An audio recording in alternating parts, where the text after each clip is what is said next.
أشرقت نفسي بنور من فؤادي حينما رددت يا رب العالمين نحمده ونصلي على رسوله الکریم اما بعد۔ نبی مکرم صلی اللہ علیہ وسلم ایسے جمال خلق اور کمال خلق سے متصف تھے جو بیان سے بالا تر ہے۔ اس جمال و کمال کا اثر یہ تھا کہ دل آپ علیہ السلام کی تعظیم اور قدر و منزلت کے جذبات سے خود بخود لبریز ہو جایا کرتے تھے۔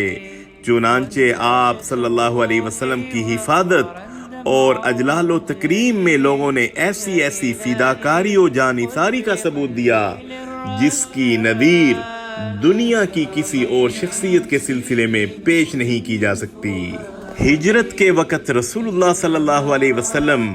ام معبد رضی اللہ عنہا کے خیمے سے گزرے تو اس نے آپ کی روانگی کے بعد اپنے شوہر سے آپ علیہ السلام کے حلیہ مبارک کا جو نقشہ کھینچا وہ کچھ یوں تھا: چمکتا رنگ، تابناک چہرہ، خوبصورت ساخت، نہ توندلے پن کا عیب نہ گنجے پن کی خامی،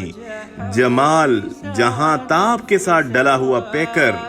سرمگی آنکھیں، لمبی پلکیں، بھاری آواز، لمبی گردن، سفید و سیاہ آنکھیں،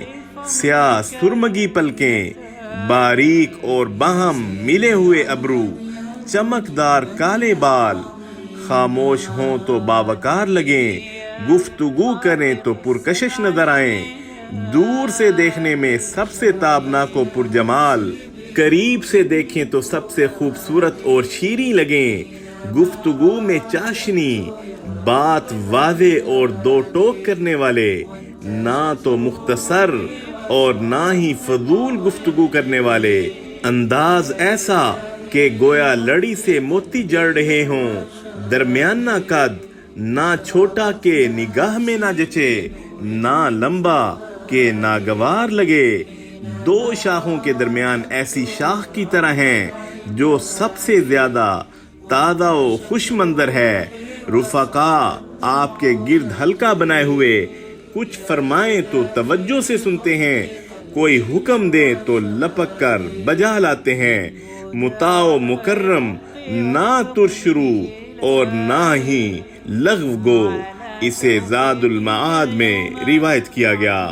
وصلی اللہ علی النبی الکریم۔